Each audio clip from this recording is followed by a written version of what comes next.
Dear students, तो जो terrestrial organisms होते हैं वो रेस्पिरेशन के लिए एटमॉस्फेरिक ऑक्सीजन का यूज करते हैं।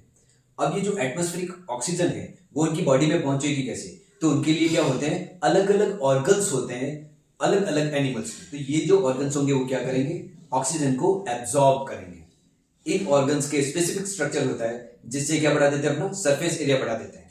क्योंकि ये जो ऑर्गन्स होते हैं वो ऑक्सीजन और कार्बन डाइऑक्साइड के एक्सचेंज का काम करते हैं। ये बहुत ही ज्यादा क्या होते हैं, डेलिकेट होते हैं। दैट इज द रीजन ये कहां पाए जाएंगे, ये होंगे एनिमल की बॉडी के अंदर। तो क्योंकि ये बॉडी के अंदर है तो वहां तक एयर पहुंचाने के लिए क्या पाया जाएगा, एयर पैसेज होगा।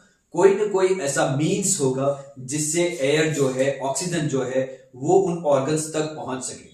और कोई ना कोई मैकेनिज्म होगा जिससे ऑक्सीजन इनहेल होती है, अंदर जाके एब्जॉर्ब होती है, और जो कार्बन डाइऑक्साइड बनी है वो बाहर आएगी। तो ये जो एक्सचेंज हो रहा है उसका भी कुछ ना कुछ एक मैकेनिज्म। ह्यूमन में ये जो स्पेसिफिक ऑर्गन है रेस्पिरेशन के लिए वो है लंग्स।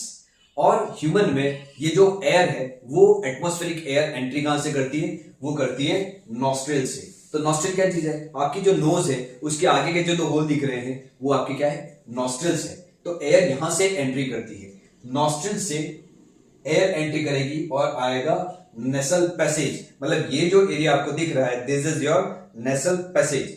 इन नेसल पैसेज में क्या होंगे, फाइन हेयर्स होते हैं और म्यूकस होता है। तो क्या काम होगा इनका काम होगा फिल्ट्रेशन ऑफ द एयर और उसको बैक्टीरिया फ्री करना।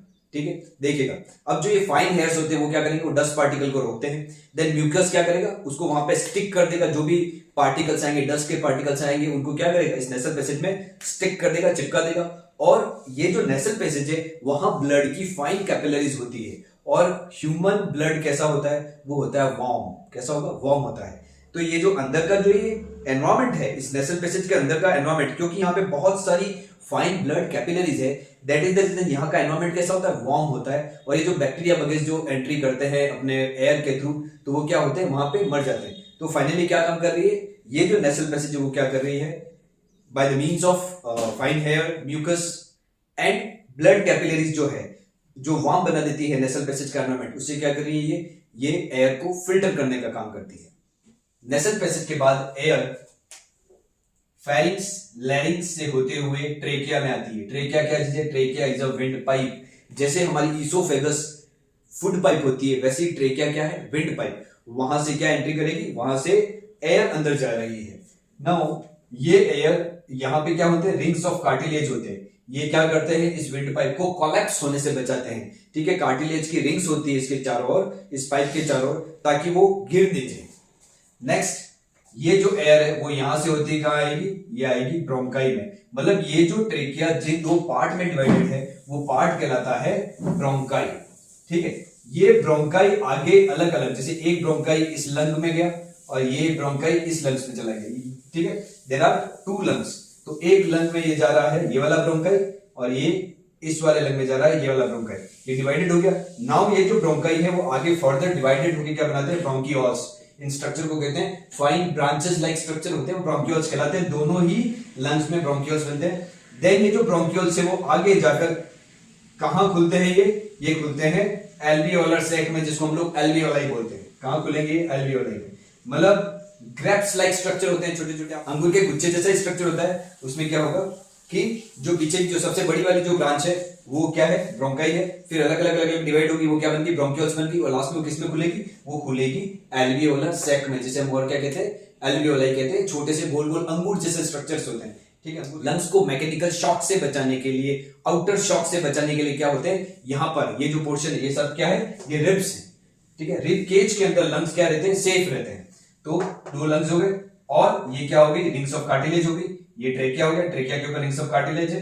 ये हो गया फेरिंक्स, ये हो गया लैरिंक्स, उसके ऊपर ये क्या है, ये नॉस्ट्रिल से, यहां से नेसल पैसेज और माउथ। मतलब आपको पता ही है कि हम मुंह से भी सांस ले सकते हैं, नाक के अलावा हम मुंह से भी सांस ले सकते हैं। कौन सा बेटर रहता है, हमें मुंह से सांस लेनी चाहिए या नाक से सांस लेनी चाहिए?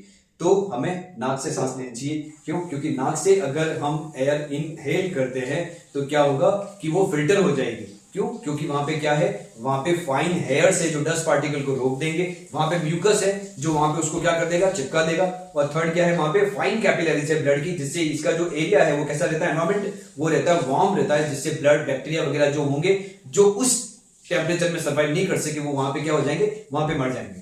तो देखिए, एयर जो हमने ऑक्सीजन ली, कहाँ आई? नॉस्ट्रिल, नॉस्ट्रिल से नेसल पैसेज, नेसल पैसेज के बाद एक ट्रेकिया, ठीक है, मतलब फेरिंक्स लैरिंक्स से होते हुए ट्रेकिया, ट्रेकिया के बाद कहाँ आई? ब्रोंकाई, देन ब्रोंकाई से ब्रोंकियोल्स, और ब्रोंकियोल से अब आया एल्वियोली। अब हम ये वाला पढ़ेंगे। ये जो स्ट्रक्चर बना रखा है ये एल्वियोलाई का बना रखा है। ये जो इफ सपोज ये मान के चलो ये एक, इसी को यहां मैंने ड्रॉ किया, देखिए कैसा होता है ये स्ट्रक्चर, इस टाइप का हो। इसमें क्या है, ये जो बनाया है मैंने, ये फाइनल क्या है, एक एल्वियोलाई का स्ट्रक्चर है, एल्वियोलर सैक है ये। यहां पर जो हमने ऑक्सीजन इनहेल करी है वो देखो यहां दिख रही है, ऑक्सीजन इनहेल करी वो अंदर आई है, ठीक है। कहां से होते हुए आई? ऑक्सीजन जो हमने ली वो यहां से होते हुए ये आई, और इफ सपोज यहां से इस एल्वियोलर सैक में पहुंच गई। अब यहां क्या होगा, इस एल्वियोलर सैक की जो वॉल्स होती है वहां पर क्या होती है? थिन कैपिलरीज होती है। क्या होगी? Thin capillaries. कैपिलरीज क्या है? ब्लड वेसल्स होती है जो बहुत ही फाइन होती है। अब ध्यान से देखिएगा, ये हो गया एल्वियोलाई, एल्वियोलाई में ऑक्सीजन एंटर कर चुकी है, और इस एल्वियोलर सैक के चारों ओर क्या है? बहुत सारी फाइन कैपिलरीज है। तो फाइन कैपिलरीज क्या करेगी? इन कैपिलरीज में क्या है? ब्लड है, और इस ब्लड में क्या है? इस ब्लड में all parts of the body, मतलब बॉडी के जितने भी पार्ट्स हैं उनकी जितनी भी सेल्स हैं वहां से क्या आई हुई है? वहां से कार्बन डाइऑक्साइड आई हुई है, ठीक है। रेस्पिरेशन की प्रोसेस में कौन सी gas as a by product बनती है? Carbon dioxide. अब वो जो कार्बन डाइऑक्साइड हर सेल में बन रही है, उस कार्बन डाइऑक्साइड को बाहर भी तो निकालना है, एक्सहेल भी तो करना है। तो कार्बन डाइऑक्साइड क्योंकि ब्लड में डिसॉल्व हो जाती है, इसलिए वो क्या करेगी? वो ब्लड के थ्रू कहां आ जाएगी? इस एल्वियोलर सैक के चारों ओर जो ब्लड कैपिलरीज है वहां तक आ गई। अब क्या होगा, अगर आप देखोगे तो एल्वियोलर सैक में ज्यादा क्या है? ऑक्सीजन, और इस जो कैपिलरी है, कैपिलरी में ज्यादा क्या है? कार्बन डाइऑक्साइड की क्वांटिटी ज्यादा है। तो आप देखेंगे कि एल्वियोलर सैक में किसका वॉल्यूम ज्यादा है? ऑक्सीजन का, और कैपिलरीज में किसका ज्यादा है? कार्बन डाइऑक्साइड का। तो क्या होगा? डिफ्यूजन की प्रोसेस होगी हाई कंसंट्रेशन से लोअर कंसंट्रेशन। ऑक्सीजन जो होगी वो एल्वियोलाई से कहां चली जाएगी? ब्लड वेसल में, यानी कैपिलरी में, और कैपिलरी में जो कार्बन डाइऑक्साइड है वो कहां चली जाएगी? इस ब्लड वेसल से, कैपिलरी से एल्वियोलर सैक में, ठीक है। अब एल्वियोलर सैक से होती हुई ये कार्बन डाइऑक्साइड कहां जाएगी? वापस भाई एल्वियोलाई से ब्रोंकियोल्स में आ गई, ब्रोंकियोल से ब्रोंकाई में, ब्रोंकाई से ट्रेकिया, ट्रेकिया से नेसल पैसेज, मतलब लैरिंक्स फेरिंक्स होते हुए नेसल पैसेज, और ये नॉस्ट्रल से बाहर। तो क्या हो रहा है? ऑक्सीजन है वो हम इनहेल कर रहे हैं, इनहेल कर रहे हैं तो nostril, nasal passage, pharynx, larynx, trachea, bronchi, फिर ब्रोंकियोल में, ब्रोंकियोल के बाद लास्ट में कहां जाती है? ये हर एक एल्वियोलर सैक में पहुंचती है, वहां पे क्योंकि ऑक्सीजन की वॉल्यूम ज्यादा है। अब देखिए वहां पर जो ब्लड आया हुआ है, मतलब ब्लड की कैपिलरीज है, वो एल्वियोलर सैक के चारों ओर क्या होती है? वहां पर बहुत सारी ब्लड की कैपिलरीज होती है, और इस ब्लड कैपिलरीज में क्या होगा? कार्बन डाइऑक्साइड CO2 गैस होगी।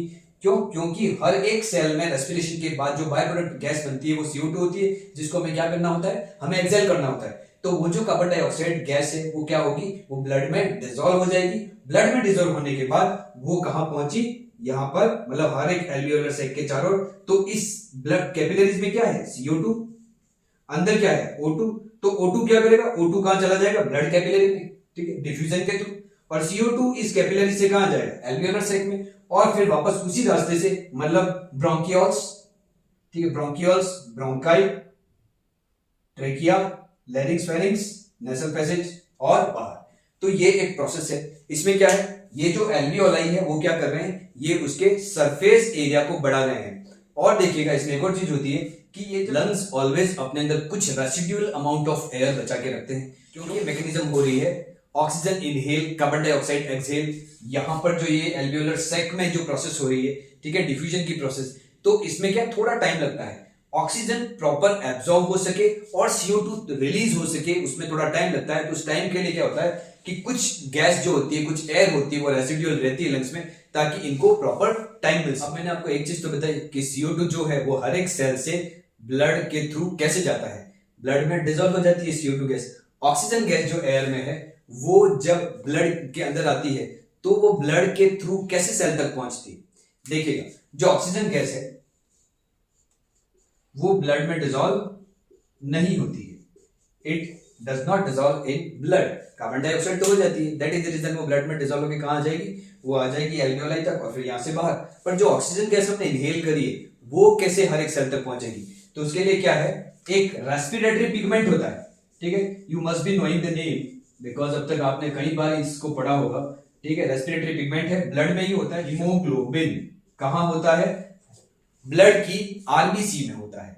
ब्लड की जो रेड ब्लड कार्पेसल्स होती है उसमें हीमोग्लोबिन एक रेस्पिरेटरी पिगमेंट होता है, वो क्या करता है, इस ऑक्सीजन को, इस एयर में से ऑक्सीजन को वो क्या करेगा, कैच करेगा और इसको पकड़कर कहां ले जाएगा, हर एक सेल तक ले जाने का काम करता है। It has the high affinity with oxygen. इसकी ऑक्सीजन के साथ क्या होती है, बहुत अच्छी लेवल की दोस्ती होती है, हाई एफिनिटी होती है। क्या करेगा, एयर में से ऑक्सीजन मॉलिक्यूल को क्या करेगा, पकड़ेगा और उसे लेके कहां पहुंचाएगा, हर एक सेल तक पहुंचाने का काम कौन करता है, हीमोग्लोबिन करता है। क्योंकि हम जितने भी बड़े ऑर्गेनिजम्स हैं, हमें क्या चाहिए होती है, ज्यादा एनर्जी चाहिए होती है, और ज्यादा एनर्जी के लिए क्या चाहिए, ज्यादा ऑक्सीजन चाहिए। तो ज्यादा ऑक्सीजन, इतने लंग्स में हम कैसे ज्यादा ऑक्सीजन एब्जॉर्ब करें, तो एक तो क्या होता है, मैंने बताया कि ये जो एल्वियोलाई होती है ये क्या करती है, सरफेस एरिया को बढ़ाती है। दूसरा, ये जो लंग्स का जो वॉल्यूम होता है वो भी बढ़ और घट सकता है। ये इनहेल और एक्सेल का मैकेनिज्म है, उसको सपोर्ट करता है। एक और स्ट्रक्चर होता है जिसे हम क्या कहते हैं, डायफ्राम। क्या है ये, डायफ्राम। तो जब भी हम इनहेल करेंगे हम अपने रिब्स को ऊपर उठाते हैं, तो ये रिब्स क्या हुए, ये रिब्स ऊपर उठते हैं। जब ये रिब्स ऊपर उठेंगे तो एयर अंदर आ रही है, तो ये जो होगा, मतलब ये जो डायफ्राम जो इस स्ट्रक्चर का नजर आ रहा है, ये ऐसा नजर आ रहा है, ये क्या हो जाता है, ये फ्लैट हो जाता है। ठीक है, जो ये ऐसा है वो क्या हो जाएगा, ये फ्लैट हो जाएगा। तो जैसे ही फ्लैट होगा तो उतना अमाउंट और बढ़ गया। ठीक है, लंग्स का उतना वॉल्यूम और बढ़ जाता है, तो ये फ्लैट हो जाएगा, इनहेल गैस अंदर आ जाएगी। जब हम एक्सहेल करते हैं तो ये एक्सहेल को भी सपोर्ट करेगा। ये क्या होगा, यहां से फ्लैटन है, ये क्या होगा, ये इसका स्ट्रक्चर वापस ऐसा हो जाएगा, डोम शेप बन जाएगा। तो डोम शेप बनेगा तो एयर को क्या मिलेगा, पुश मिलेगा और एयर बाहर। फिर एयर अंदर आ रही है, इनहेल कर रहे हैं हम लोग, रिब्स ऊपर की तरफ उठ रहे हैं, तो ये वापस फ्लैटन हो गया, वॉल्यूम बढ़ गया। फिर हम जब एक्सहेल कर रहे हैं तो क्या कर रहा है, ये डोम शेप बना रहा है वापस और पुश कर रहा है, रिब अपन अंदर ले लिए और CO2 बाहर। तो ये एक मैकेनिज्म है जिससे कि इनहेलेशन और एक्सहेलेशन को प्रॉपर सपोर्ट मिलता है। तो यहां फिनिश होता है आपका सब topic respiration in human being. Next हम चलते हैं ट्रांसपोर्टेशन।